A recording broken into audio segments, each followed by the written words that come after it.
ఇప్పుడే జీ5 app download చేయండి. చూడండి మీ ఫేవరెట్ టీవీ షోస్ ఎప్పుడైనా ఎక్కడైనా. డాక్టర్ గారు, ఈ మసాలా మిల్క్ ని తయారు చేసుకునే విధానం ఏంటి? ఈ పాలు తాగడం వల్ల మనకి ఆరోగ్యానికి ఎలాంటి ప్రయోజనాలు కలుగుతాయి కూడా చెప్తారా? మన పోపు డబ్బాలో ఉండే మసాలా దినుసులు అనేక రకాలుగా న్యాచురల్ గా ఔషధాలుగా పనిచేస్తుంటాయి.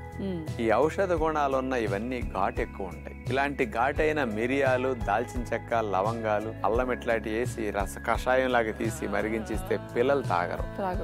వీళ్ళకి సులభంగా మసాలా దినుసుల్లో ఉండే బెనిఫిట్స్ ని పంపించి బాడీలో ఇమ్యూనిటీని పెంచడానికి, ఇన్ఫ్లమేషన్ తగ్గించడానికి, యాంటీ ఆక్సిడెంట్స్ లాగా బాగా ఉపయోగపడతాయి. కాబట్టి వీటిని కొన్ని పాలల్లో వేసి మరిగించి మసాలా పాలు గనక ఇస్తే, మసాలా మజ్జిగ అన్నట్టు మసాలా మిల్క్ ఇస్తే ఎవరైనా సులభంగా తాగేస్తారు.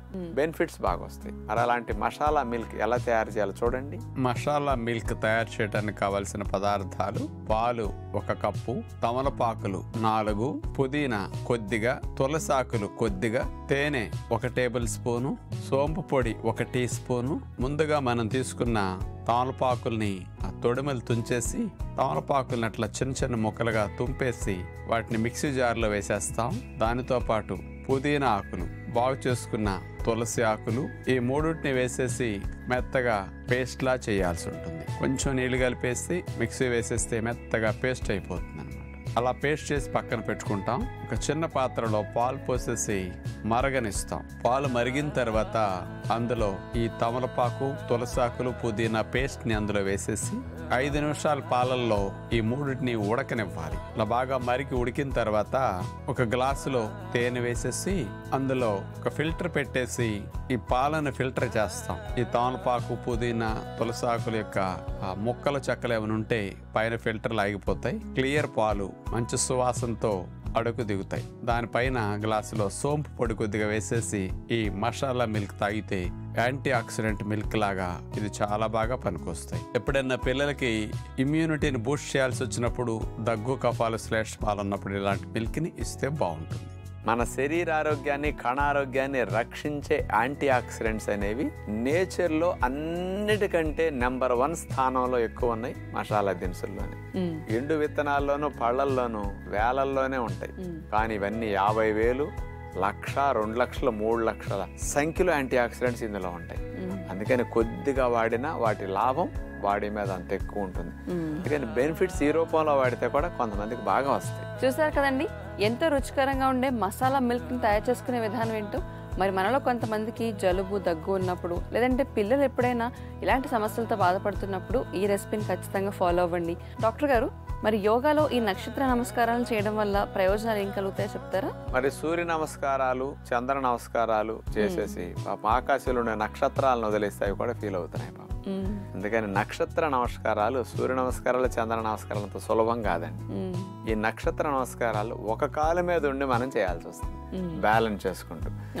మీరు పెళ్లి చేసుకోవాలంటే నక్షత్ర నమస్కారాలు చేస్తేనే మీకు ఎలిజిబిలిటీ. ఎందుకంటే బాడీ మీద ఆ మాత్రం కంట్రోల్ లేకపోతే ఇంకెవరిని కంట్రోల్ చేస్తాం తర్వాత. ఇలాంటివి మనం పెట్టుకోకపోతే ఫిట్గా అవ్వం. అందుకని అలాంటి ఫిట్నెస్ టెస్ట్ కోసం నక్షత్ర నమస్కారాలు నేర్చుకోండి. ఇప్పుడు నక్షత్ర నమస్కారాలు ఎలా చేయాలో చూడబోతున్నాం.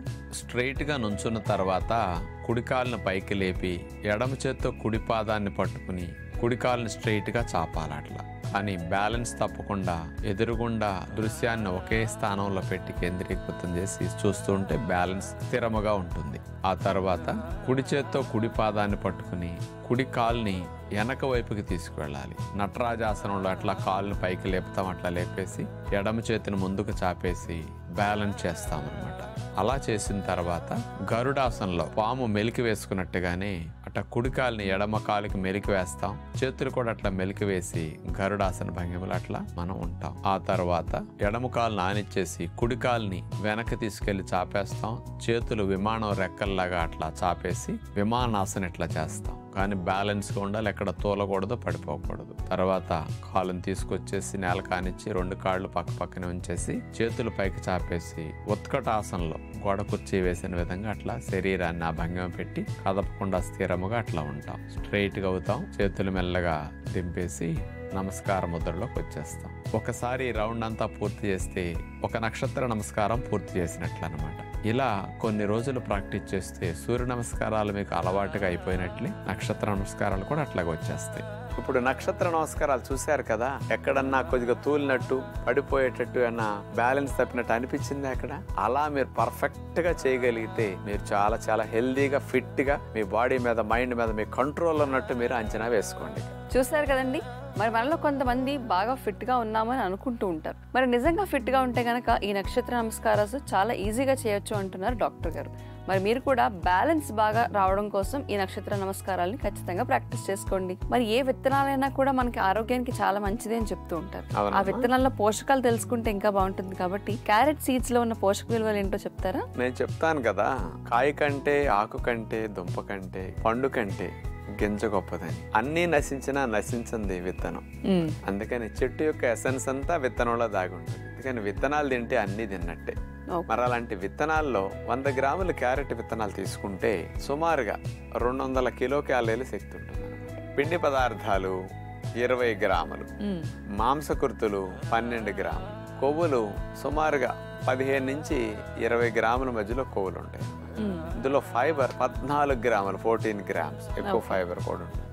ఇవి స్థూల పోషకాలు మన క్యారెట్ విత్తనాల్లో ఉన్నాయమ్మా. మరి డాక్టర్ గారు, ప్రకృతి విజ్ఞానంలో భాగంగా మనం ఏది మాట్లాడుకున్నా కూడా ప్రకృతిలో లభించే ఇవి కొన్ని సమస్యలకు పరిష్కారాలుగా చెప్తూ ఉంటాం. మరి క్యారెట్స్ తింటే గనక ఏమవుతుంది, దానివల్ల ఎలాంటి ప్రయోజనాలు కలుగుతాయో మనందరికీ తెలుసు.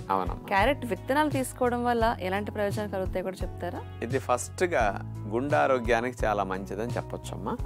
ఈ మధ్య అందరికీ కూడా గుండె పంపింగ్ తగ్గిపోతున్నది. ఏజ్ పెరిగే కొద్ది దాని ఎఫిషియన్సీ తగ్గుతున్నది. అంటే గుండె ఒకసారి నొక్కినప్పుడు 80-90 ml బ్లడ్ బయటికి రావాలి. కొంతమందికి గుండె కండరం సరిగా బలహీనం అయిపోయి నొక్కినప్పుడు ఏదో 50 ml 60 ml బయటకు వస్తుంది. అందుకని తక్కువ బ్లడ్ వస్తే ఎక్కువ కష్టపడి ఎక్కువ సార్లు పనిచేయాలి.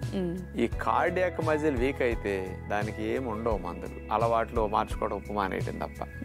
కానీ ఈ క్యారెట్ విత్తనాలు మాత్రం కార్డియాక్ మజిల్ కంట్రాక్షన్ ని బాగా పెంచుతున్నది.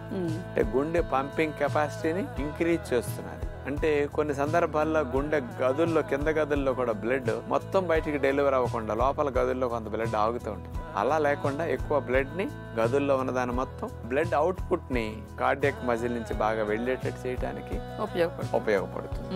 అందుకని ఈ రోజుల్లో అందరికీ గుండె ఆరోగ్యానికి చాలా చాలా మంచిదని చెప్పొచ్చు.